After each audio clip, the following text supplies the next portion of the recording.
In 1720, a man named John Law convinced all of France that a swampy piece of land in Louisiana was worth more than all the gold in the kingdom. He created one of the first major financial bubbles in history by printing paper money backed not by real wealth, but by promises of future profits. People bought those papers with greed until they realized the terrifying truth. There was almost nothing behind them. The shares collapsed from 18,000 livres to nearly zero. France was so traumatized that for decades, the word bank was practically forbidden. Today, we are standing in front of a similar moment. But this time, the scale is not millions. It is tens of trillions of dollars. Most people still believe the dollar is an unshakable rock, that the stock market always goes up, that real estate always saves you, that if you simply work hard, save money, and follow the old rules, everything will be fine. But the problem is this: the rules have already changed. While ordinary people are still playing checkers with old strategies, mortgages, car leases, status purchases, and blind faith in retirement, the financial elite have already switched the board and started playing chess. 2026 may become the point where either your capital starts working for you or the system locks you into the middle class forever. The problem is that the human brain is wired to search for stability, even where stability no longer exists. We trust the dollar like a ruler that measures wealth, but that ruler gets shorter every single day, not because you are earning less, but because the system itself quietly devalues everything you hold in cash. Inflation is not just rising prices. It is a hidden tax on your life. Companies reduce quality, shrink products, raise prices, and call it normal. Your brain feels something is wrong, but you keep hoping that everything will go back to normal. But normal is not coming back. In 1971, when Nixon closed the gold window, the dollar stopped being a real asset and became a psychological contract. Its value is now based not on gold, but on trust. And trust is a very fragile thing. If someone earns $60,000 a year, but owes banks $72,000, you probably would not trust them with your savings. That is exactly what the largest economy in the world looks like today. But here is what almost nobody shows you. Your strategy of buy index funds and just hold forever is no longer as safe as it sounds. 7 companies now make up more than 30% of the entire S&P 500. That is not diversification. That is a giant bet on a few companies disguised as safety. It is a card house where 1% of companies are carrying your entire financial future. If just 3 of those companies crack, if the AI bubble bursts the same way tech bubbles burst before, most people will suddenly see a 30 to 50% drop and realize they were never truly diversified at all. This is how the system turns you into the perfect customer. You think you are investing wisely. In reality, you are paying fees while the biggest players quietly move their money into real assets. Now let's talk about real math. Imagine a doctor in Chicago. She earns $380,000 a year. She drives a brand new leased BMW. She lives in a beautiful house with a $4,200 monthly mortgage. Nice clothes, great neighborhood, everything looks like success. On paper, she is rich. In reality, she cannot quickly find even $5,000 for an emergency without using credit. She has fallen into the most dangerous trap of modern wealth: high-income poverty. A high income does not make you rich. It only makes your mistakes more expensive. She is spending the best years of her life maintaining a status signal, buying things that cost her twice. The first time is when she pays for them. The second time is through insurance, taxes, maintenance, interest, and constant mental stress.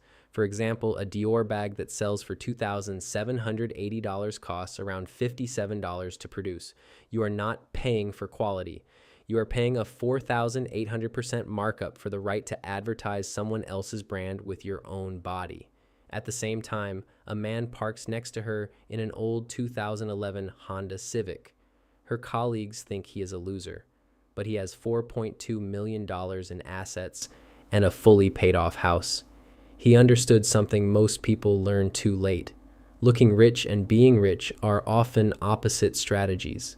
Looking modest is one of the most powerful financial strategies because it allows your capital to grow instead of evaporating through the tax of other people's approval. Studies show that most people with real wealth drive Honda, Toyota, or Ford, not luxury brands. Why? Because they understand simple math. Leasing is an endless conveyor belt of payments without building ownership. You pay for the most expensive part of a car's life, its depreciation, and at the end, you own almost nothing.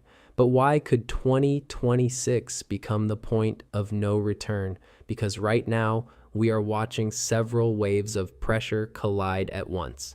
The first is energy. When oil and diesel become more expensive, everything becomes more expensive. Not just gas, milk, logistics, delivery, construction materials, everything. The second is food, fertilizers, farming, transportation, everything depends on energy. And this hit to your wallet arrives with a delay, right when most people think the worst is over. The third is de-dollarization. When central banks in China, India, and other countries buy gold at record levels, they are making a very quiet statement.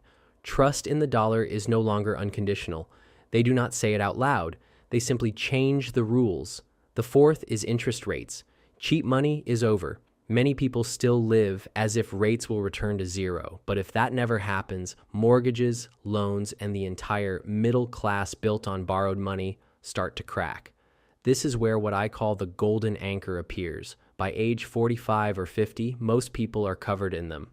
Mortgage, car lease, private schools, status obligations, subscriptions, expenses that look like stability until the storm begins. But when the market turns against you, those anchors pull you down faster than anything else, especially when you face what investors call sequence of returns risk. That is when you begin withdrawing money from your portfolio exactly when the market is falling. This is how you can destroy 20 or 25 years of savings in just one bad decade. This is not an emotional trap. It is a mathematical trap, and you cannot escape it with motivation, only with structure. While most people are arguing about whether to buy a new Mercedes, institutional investors are playing by completely different rules. They do not think like consumers. They think like owners. Professional investors buy when retail investors panic and hit the sell button. They use fear as a discount.